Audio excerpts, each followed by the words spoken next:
to tell me something. I did. And then you just. I did. We'll get into it. Okay. Okay. I'm just flowing, so. Yeah. Okay. Actually, no. Let me bring myself in just a little bit now. Okay. How you feeling? Good? Yes. Okay. So we're gonna start.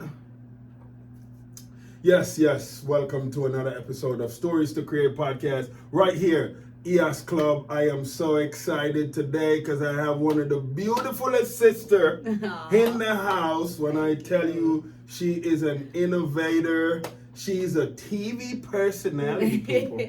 I'm telling you, entrepreneur. She's doing all type of things out here.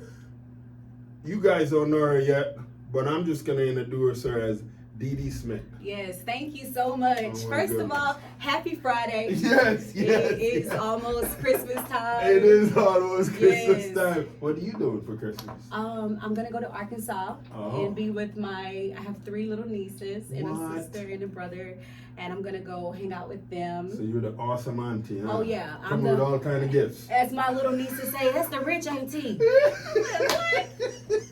This is good. I love it. I love it. So what are you gonna do for Christmas? You know, I'm gonna be here and then I leave for Jamaica the day after Christmas. What's a going? You're gonna be in Jamaica the day after Christmas? We don't understand why you don't go the day before. So we have 2 events down there, one on the 27th, one on the 28th. We giving back to 2 other homes that I work with. Mm-hmm. So about 100 kids. Oh, that's awesome. That's awesome. Through what organization? Yes. Yes. Me.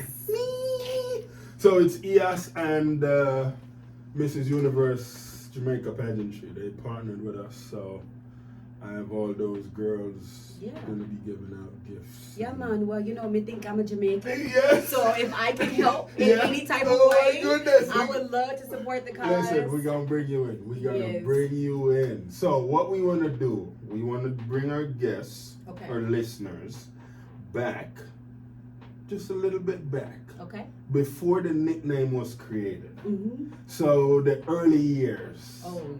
The young girl age. Mm-hmm. Where was that? I was in Arkansas. Okay. My parents lived we all lived in the same town, but I grew up with my grandparents around. And so I moved in with them. Wow. My mom and dad were very much so present. Okay. But I was a little country girl with big dreams, a heavy country accent. It'll come out every once in a while.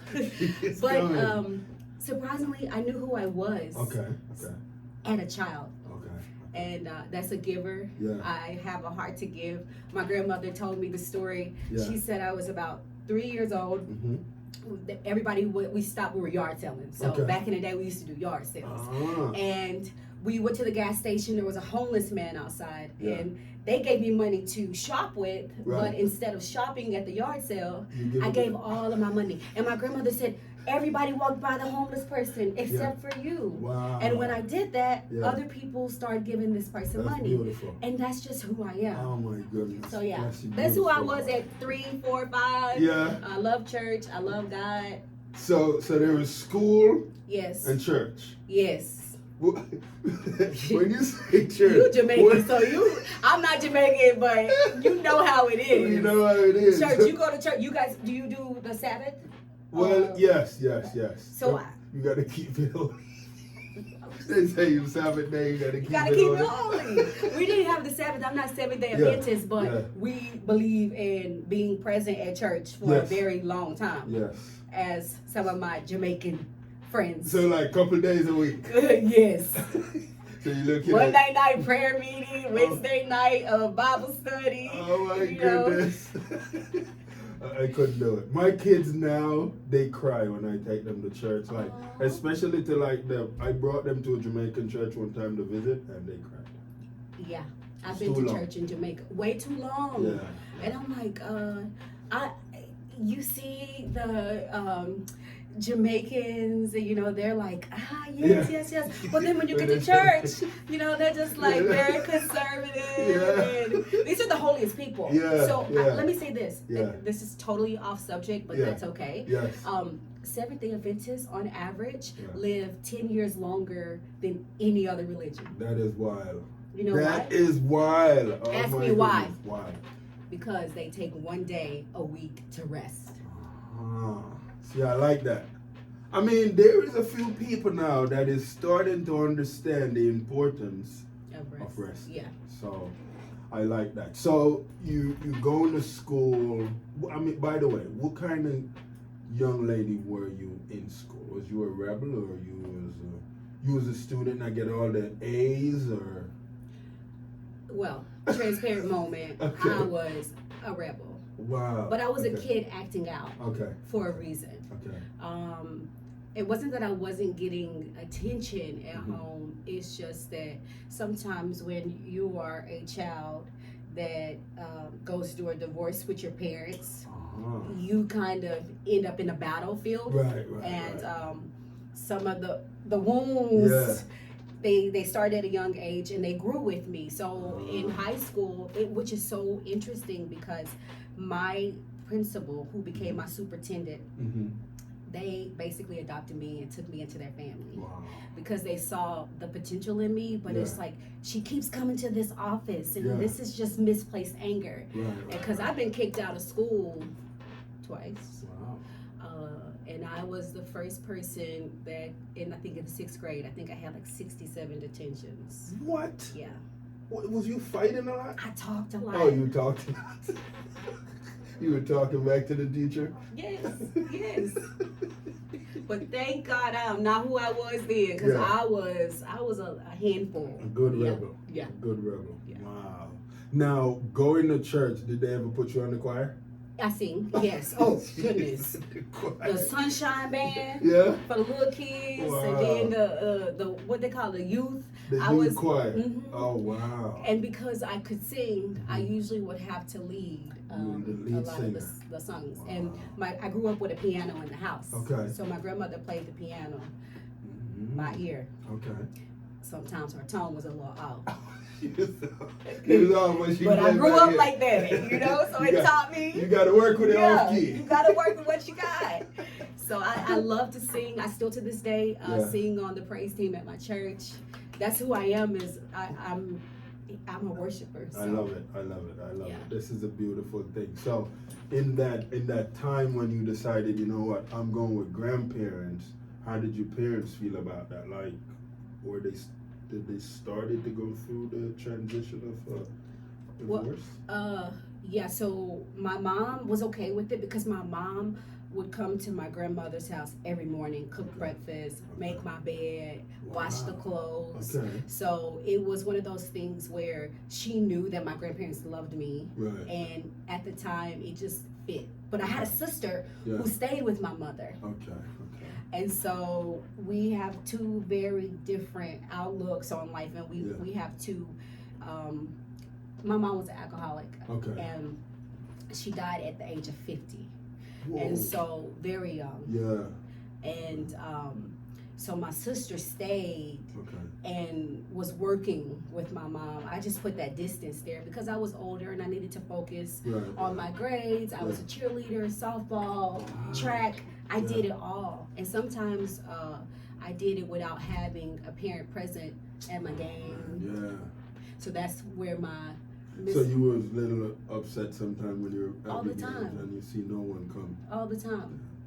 My grandmother and grandfather, they would come, but it wouldn't be worth them to come watch me play the last 3 minutes of the game. I wasn't that great at basketball, but so what was the question? Did you? That's okay. I like what you just said though, but in that time though, did you ever voice that to your parents, like, why aren't you guys coming to my games? Yeah, of course. You did? Of course. Because I was so hurt. Because every child needs to look out in the audience and see their supporter. Now, my grandmother supported me financially a lot because my mom was like, you can't try out for cheerleading. Wow. And my grandmother was like, do it. And she dropped me off. And I went to a predominantly white school. So no one thought that we would have more than, there was already 2 upperclassmen. So like, they're not gonna let any more sisters, but 2 more of us made it. Wow. And my grandmother had yard sales. I mean, she helped pay for camps. But yeah, and my father in all this, after the divorce, he got remarried. Okay. First, and so the lady that he married had multiple children. So it wasn't that he wasn't present in my life. Right. He just wasn't physically there as I would like him to have been. Because he had his hand full. He did. He got 5 additional kids. But I wouldn't change it. I get it. That's a beautiful thing. So when did you leave Arkansas? I left Arkansas. Yeah. Hey, you see how she dropped the baritone in you guys? So I left Arkansas when I moved here. Okay. After my mom died, a year after my mom died. Okay. And how I ended up in Fort Myers was one of the hardest companies to get into. Interviewed me a year prior to my mom passing, and I was like, no, it just didn't sit well with me. Yeah. And then after my mom died, I just was so unhappy. Okay. And I just kept saying, so I have to tell you this, because this is a big part of who I am. Mm-hmm. The day that my mom died, I was there. Mm-hmm. We were at my grandmother's house. She stayed all night at my grandmother's house. She was sick the night before, but I had a wedding to be in. And the wedding was my cousin's wedding. And so I had hair and makeup that morning, and my mom was sleeping in my room. Right. And so I checked on her. She threw up all night. My sister slept in there with her. Yeah. Well, anyways, long story short, I get to hair and makeup, which is about a 40-minute drive. Right. I get a phone call that says, go to the hospital. And I beat my mom to the hospital because where I live, where my grandmother lives, is a 40-minute drive to the nearest hospital. Wow. So by the time my mom gets there, I'm outside the hospital. They roll her out. I see that she's gone. I felt it because I felt like a piece of me was missing. Yeah. So 3 hours later, we go back to my grandmother's house. People are coming over, and my grandmother looks at me. She says, "What are you doing?" Yeah.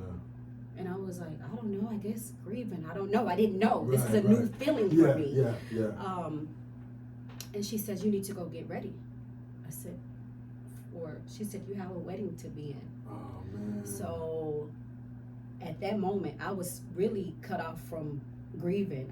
From that moment, I was taught that my feelings are, it's not that it's not important right now, but I have to show up for other people. So the same day my mom died, I was in my cousin's wedding. And what that looks like for me is a trigger is weddings. Yeah. Oh my goodness. The color purple. The color purple. I mean, the wedding was purple, gorgeous wedding, but all of those things are triggers for me now. Right. But, wow. I'm so sorry. I had to share that with you because most people say we don't know how anybody could do that. Right. But, wow, you had to do that right in the midst of trying to figure out what was happening. You had to. Wow. So you decided no more Arkansas, Fort Myers, and then you took that job. I took that job, and I'll never forget. I loved it. It was a cool job. It wasn't a lot of people that looks like me there, which is okay. I'm used to that. But sometimes the culture is just a little different. And I'll never forget, I got the opportunity to interview with Steve Harvey. Oh, nice. And the job basically made me make a decision. Wow. You know, if you go film this show in Chicago and you miss the last day of the quarter, then you've made your decision. Wow. And to me, at that time, I wasn't going on Steve Harvey to try to get a job. It was just, he's an icon. You know, like, I love watching him because he's so real. He's a real representation of a black man on TV. So I'm like, I'm going, right? Yeah. And it was like, so that means you put your 2 weeks notice in? Wow. Yeah. That was brutal. Yeah, so that's how I ended up in Fort Myers at the job. Now, I'm no longer there. Right. But I did get to meet Steve Harvey. This is good. This is good. So yeah. So you left that. When did you decide, you know what, I want to do my own thing? When did you decide to do that? I think I always have known I wanted to do my own thing. I started a few businesses, a photography business, which I loved photography, but after my mom passed, pictures were sore for me to look at. And I'm capturing your moments. I was a little bitter. I'm capturing these moments for you, but I can't have some of these moments for myself. But that was when I was looking at the glass half full. So that I knew I was born an entrepreneur because I knew that I was born a leader. And the type of leader that I am, I wish I would have had. I wish I would have had more support, different jobs and roles like that. But it's in me. It's not on me. It's in me. It's in you. Yeah. It's in you. So in the transition, right, from there to here, because you got your church friends there. What did that look like coming here? Well, real is always gonna outlast, So when you are connected to real people, now there are people that I no longer have much communication with, but that's time, that's space, and that's life. But my real people, they come here, I go there. It's a bond. I can go months without talking to some of my friends back home, and we pick up just where we left off. Real relationships will always endure, no matter where, no matter the time, no matter the space. Did you feel like, when you became a TV personality, did that bring out a lot of, well, let me take that back for a minute. We're gonna go back to that. But in the time when you were a rebel, would you say you had this introvert personality that just kind of went into an extrovert mode? No? I was always an extrovert. Extrovert the whole time? Always. Wow. Always. I have always been a person that I say how I feel. I'm loud. You feel me when I'm in the room. I'm becoming more introverted now as an adult. I see. And it's a transition. But yeah. After all the many accomplishments, you decided, you know what? let me take it down a little bit. Yeah, let me take it down a little bit because it's in those moments sometimes where I take it down a little bit that I can take in a little more. Yes. I like that. So while you're here though, because I know the environment was probably a little bit different when you moved to Fort Myers, right? Was it a culture shock or? Oh yes, absolutely. I'm like, well, I'm not gonna say it's necessarily a culture shock because I grew up in a city that was, maybe 8% Black people. Okay. African American, let me be politically correct.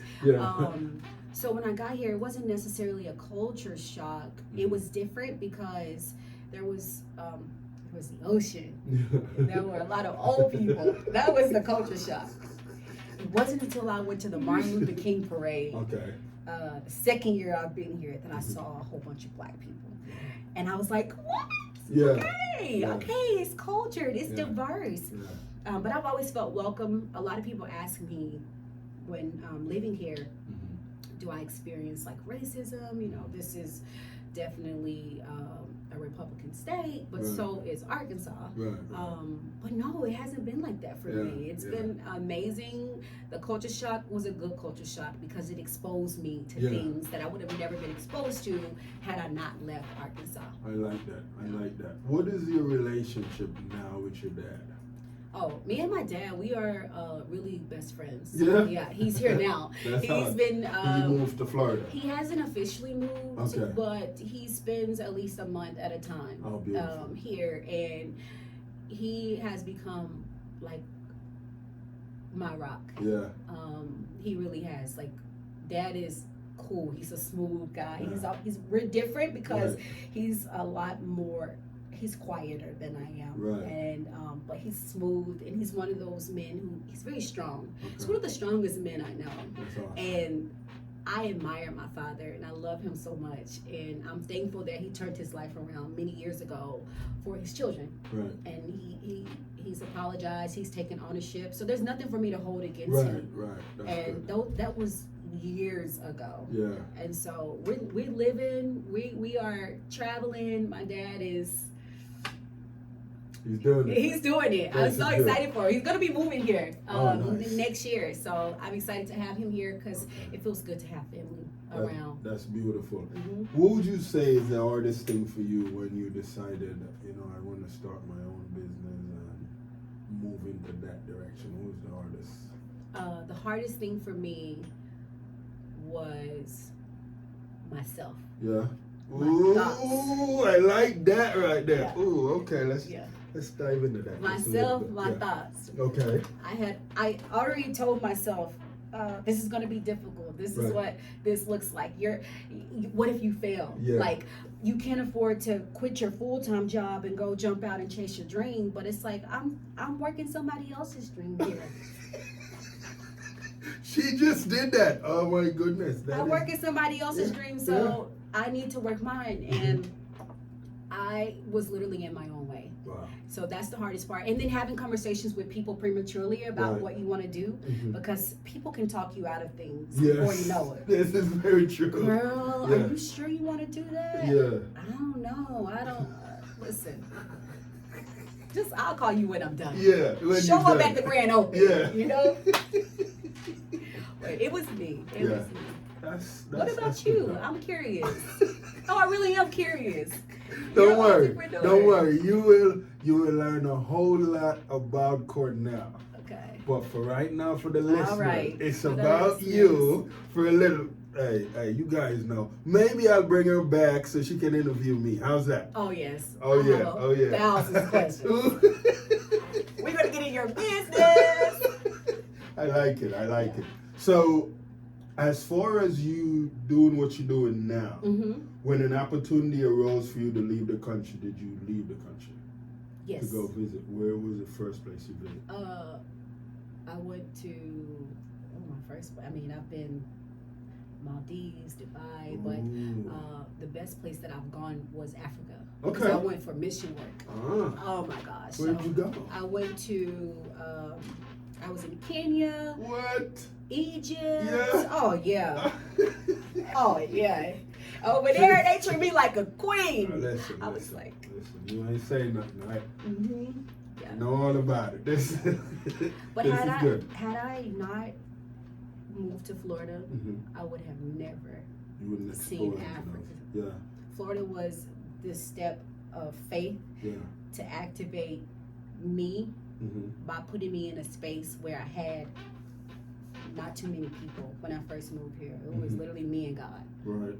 And I learned a lot about myself. And so in doing that and moving to Florida and learning who I am, opportunities start popping up and the rest was history. Like the Africa trip was, I am the president of Females Are Us, and we collaborated with Project Affinity, which is a nonprofit organization that helps children in Africa and widows. Okay. So I went to Africa and that changed my life. Yeah. Here I am thinking I'm going over there to change. Oh, I'm gonna give them everything I have. I'm gonna do this and what a shocker, because I was the one that received the most. Oh yeah. It does put a lot of things into perspective. Yeah. In Africa. So Jamaica as well.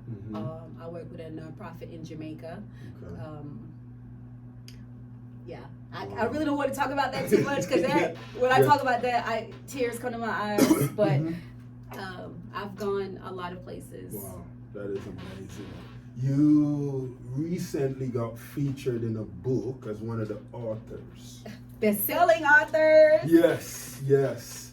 Now, you dove into a little bit of your life story, and some. What was that like with you taking that step to want to put some of your story out there? Well, I felt like I've experienced so much grief that there was some type of purpose in it, although I couldn't see it past my feelings. And so I started writing a book maybe 6 years ago. And it was about my mother's death, my grandfather's death, my uncles. I have a lot of death in my family. And I never could finish it because it took me to a place where I was afraid I couldn't come out of. Because when you grieve, sometimes you literally just go into the shell and it's a cloud over your head. Depression, it's too much. And so I never finished the book. And then when the opportunity to be featured as one of the authors, when my friend called me and said, hey, actually Lee called me. She curated the book, and she said, you've been nominated as one of the top powerful women in Southwest Florida. I was like, what? A little on me? And so we were supposed to write about who's the hero in your story. And I figured, who is the hero in my story? Because it certainly isn't me. Well, so you think. Well, so I think. I didn't have enough strength to be my own hero.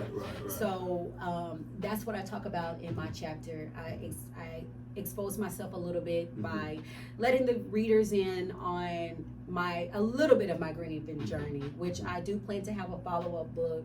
But I gotta be ready. I gotta be in the right mindset for that. Be ready. And you got this though, because you do have that personality that really say, I'm here. I'm here, y'all. Look at me. I am in the building. Recognize. I love it. I love it. So with that, like the friends that you surround yourself with now, how much support you get with like what you're doing in business? I get quite a bit of support from my friends. A lot of my friends own their own businesses, and that's what we do. We support, because no one can run a business successfully on their own. On their own, this is true. Whether it's sharing a post, commenting, telling a friend, or buying my merchandise. I remember when I started my leisurely clothing line. All of my friends bought multiple items, and they wear it. To this day. We went out last week in Miami. My friends have on their pullovers, their t-shirts, and I didn't ask them to. But I love my friends. If you're listening to this, I love y'all. You guys are the real MVPs. Let's get we on our way to the top, all of us. I love it. Yes. I like that right there. You know, I gotta say, because we don't have a lot of entrepreneurs that are, they're on the rise. And we could say successful as well, that look to help others as well. That's in that circle, that understand the perception when they were talking at the perception they were talking about what they wanted to do. Absolutely. That's a beautiful thing. It is. You gotta commend you for that. That's Thank lovely. you. It's amazing to have support. So part of the other reason why I was open to leaving the company that I was with when I moved here was I had an older African American boss. And she treated me. I've never been treated the way that this woman treated me. Never. I will cry, and I'm not a crier. But it was then I'm like, I'm not a threat to you. You're in this position, I'm at this position, you could help me get to this position. And so I knew, I've never thought that way, but I knew even in that moment, I was like, I never want to be this type of woman to anybody. So as the president of an all-female organization, that's what we do. Help a sister, help a sister. I love that. I love that. It's, it's always, I don't know why it gets to me whenever I meet individuals that have been just terrible to other people, but then when they discover who you are, they're trying to do all this stuff, and I'm like, come on, bruh. Come on. That happened to me last week. Like, oh, okay. And not that I'm anybody, but once you look it up, like, that's now the manager's calling. Miss Smith, we are so sorry. I bet you are. That's okay. You gonna learn. You gonna learn today. Let me send this email. Corporate. Done. So you got into financing and you decided you opening up a whole company. Mm-hmm. Man, that's big right there. had to. What? I had to. Before we go into that, was you good at math in school? No. All I could do was carry the 1 and the 2. Carry the No, sir. This new math that these new children are doing with all of these letters and numbers and all that, no. You're like, not now. Hand me a calculator. Work smarter, not harder. There you go. Why are y'all teaching us this? Yeah. I just need to know numbers. Money. Yeah. Basically. That's it. Yes. That's it. Wow. So you decided that was the right move right there. Yeah. But you know what? It got in my way at first? Me. Come on. Because guess what? Yeah. I'm not good at numbers. And you're thinking that. I'm thinking this. Okay. Why would anybody, and people who know me, I don't have the best shopping habits. Right. You know, I live my life on the edge. Yeah. Now, I save, but I could save a hell of a lot more. Let's be real. I was bad. Yeah. But the first step is admitting. Yeah. Okay, you with me? Yes. I'm admitting it right now. Yeah. Well, not anymore, but they were sitting. Yes. So I almost didn't do it because of that. Okay. Wow. You don't know anything about finances. You have project management degree. Yeah. You have mass communications, interior design, hosting. Where does numbers add up in that? Wow. It doesn't. Yeah. But it was a game changer for me because when my mom died, because all this ties together. Right. When my mom passed, I want to say my grandma had like maybe $5,000 life insurance. It was very, very small. Yeah. And some of my family members own a funeral home, but you know, they'll give you a family discount, but they still got to make their money too. You still got to make their money, yeah. So I had to tap into my 401k, and I was taxed. Yeah. Oh my goodness, I was like, wait, what? Just for taking this amount out? Right. And so, had my mom had a proper life insurance policy, and had I been set up, that could have been a moment of generational wealth on top of greed. Yeah. I'm not saying look at death as a way to come up. Right. However, I am saying look at the Rockefellers. Oh my goodness. Life insurance is literally how the Rockefellers maintain the Rockefellers. I just talked to some people about that. Really? Yeah. Literally just talked to some people about, and What they're did y'all still talk about? the wealthiest family in the world. Like, it's no joke, and it's all on insurance. All in insurance. Because as a child, if you grow up in the Rockefeller family, you automatically get a life insurance policy. A whole life, not a term life. A whole life insurance policy that costs basically pennies. Right? And so no matter what cycle you go through, if you're the matriarch, you know your time is up next. It's not like a sacrifice, but it's inevitable. You're going to die. Why not leave something for your children's children? Right. That's what the Rockefellers did. Yeah. The part that I'm still trying to figure out is the way, like, whatever debt this person that's dying leave, the insurance takes care of all of that and everything recycle, like it starts over.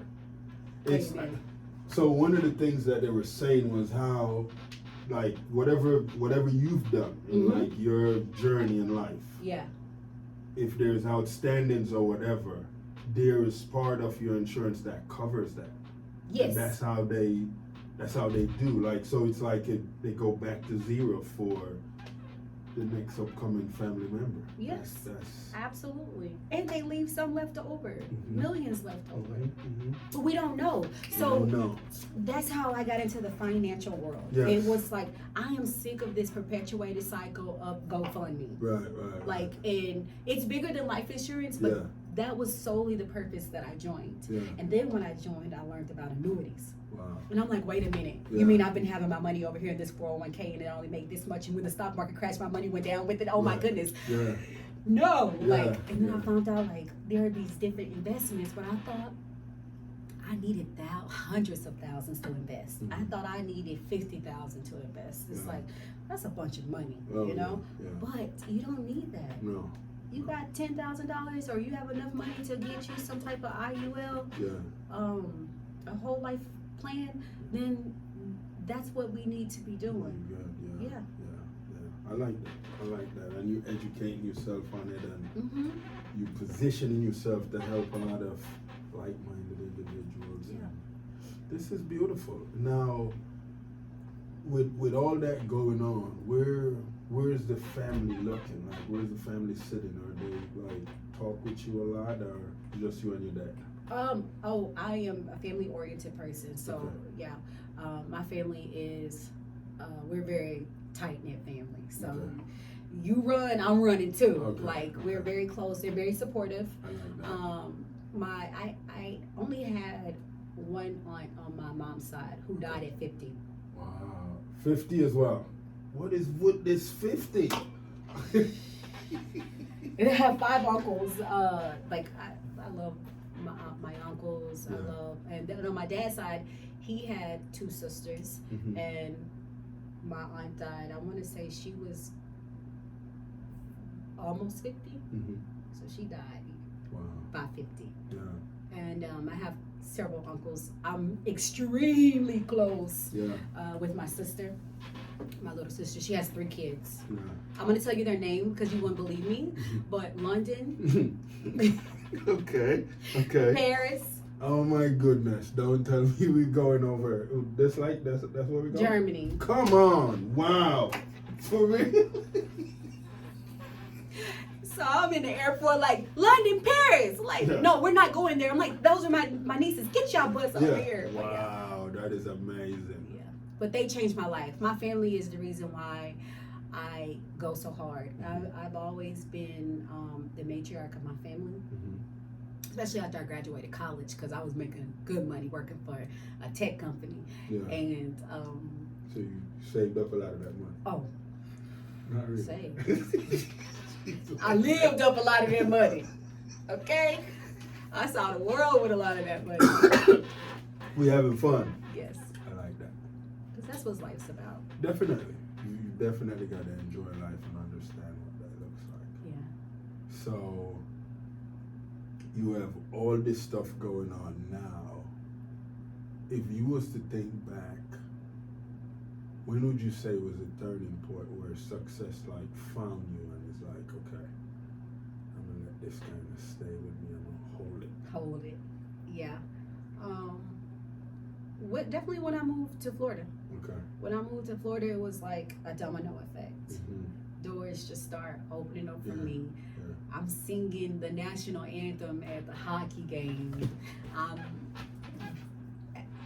right outside with the Red Sox at an exclusive event. I'm in all of these rooms that some of the rooms I was not qualified to be in. Right.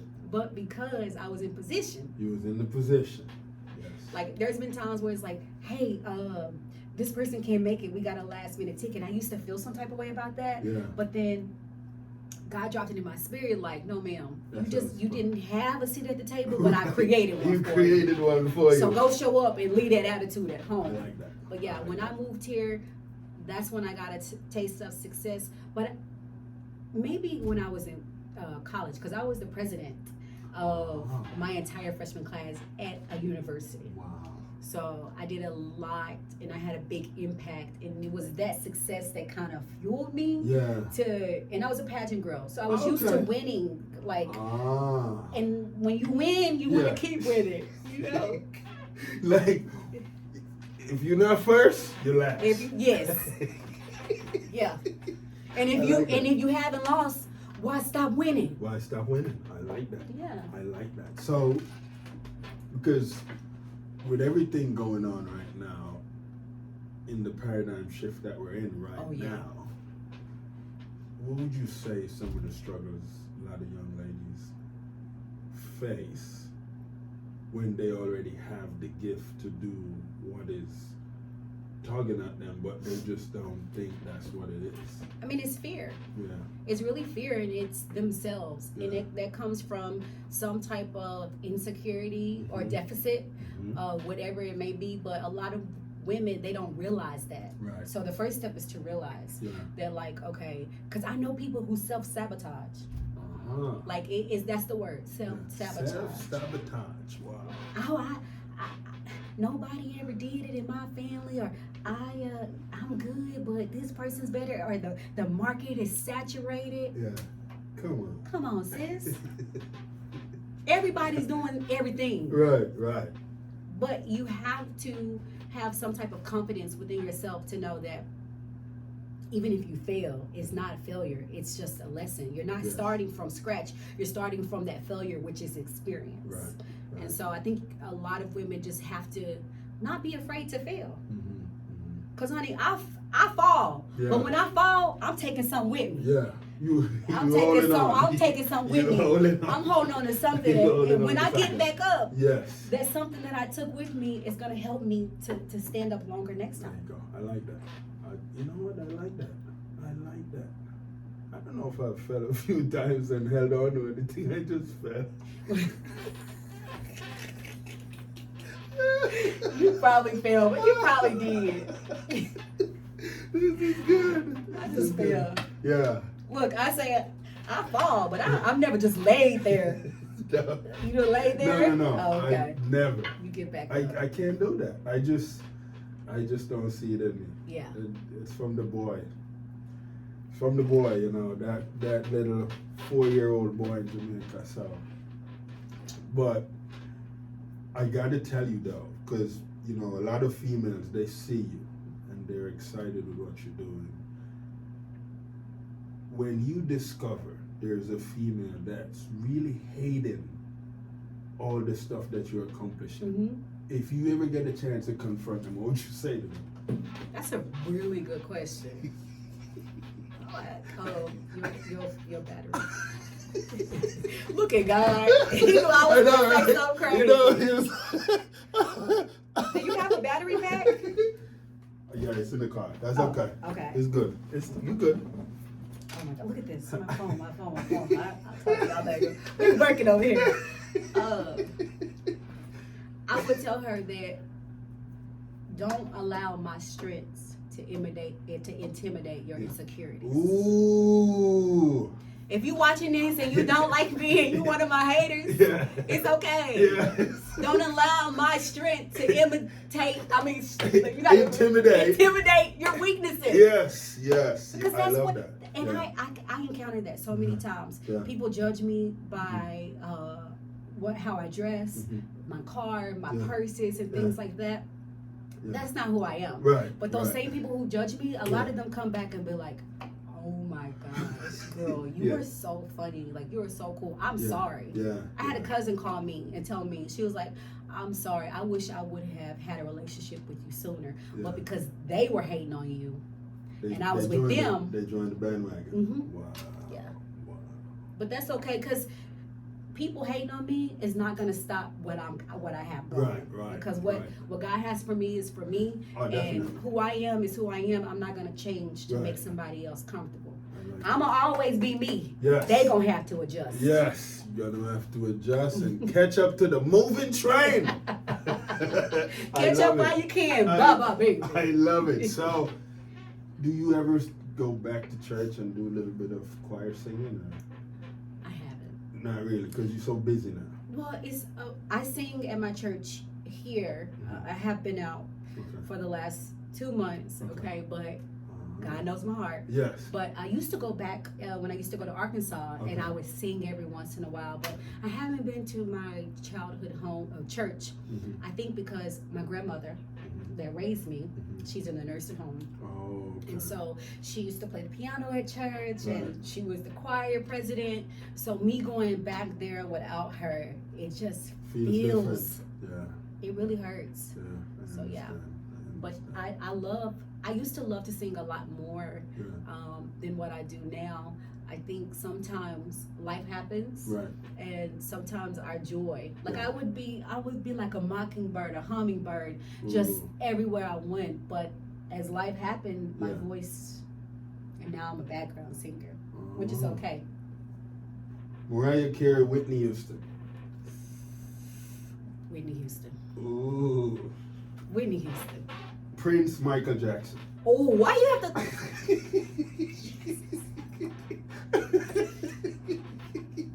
Yeah, I mean, mean, the two legends, Michael Jackson, I mean, he's well-rounded dancer, entertainer. Yeah, Prince was different. Yeah. He had his own lane, you know. Yeah. I can't choose between the two. But I will say I am a big Prince fan. She's not going to choose people. So I'm going to beat it. Yeah, I like that. I like that.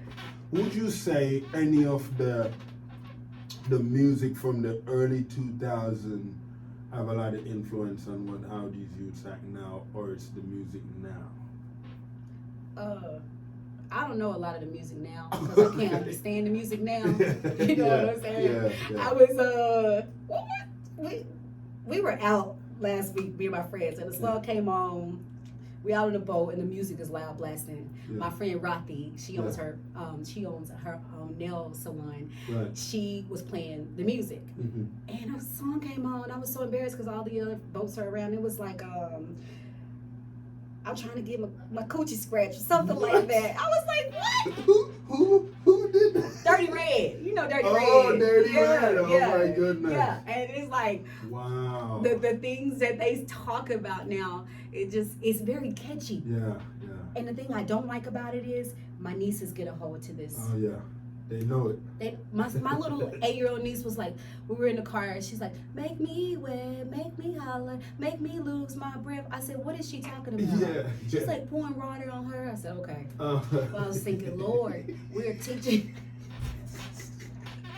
The influencers of these days. Yes. With the music in the 2000s, I had a 90s party for my 35th birthday. Amazing. And Whoa. You can't, what did you just say? You had a 90s party for your 30, okay. Yeah. We went somewhere there for a minute because I'm like, you wasn't on 35 in the 90s. So, but I get it now. Yeah. I get it now. Okay. I help you guys out. You're welcome. You are welcome. Okay. No, that was you not doing the math. Okay. So we did a 90s party for your 35th birthday. And the vibe, just because the music will put you in a different place. Oh, yeah. It's so nostalgic. Oh, definitely. And I'm like, the substance, the love, the vibration from the music, actually, the words meant something. Yes. The music now, some of it is good, some of it is different. I'm open to change, but I like good change. Yes. But between me and you, in my mind, I am a rapper. Like I like to freestyle a lot, but I do Nicki Minaj impersonations. I don't know if you knew that. Well, I used to. I'm a little old now to be impersonating anybody other than DeLisa. And Tina Turner. Yeah. But so I love rapping. Yes. I like how she just threw her government name in there. Yes. You guys heard that? DeLisa. Yeah. Didn't miss it. This is beautiful. For the listeners that want to find you, that are intrigued with your stories and who you are, how can they find you? So you all can find me. My social media handles are it's DeLisa for me. So ITSDELISA. The number 4 me. Me. Yes. Okay. Yeah. And website? Well, Lord, my website is so long.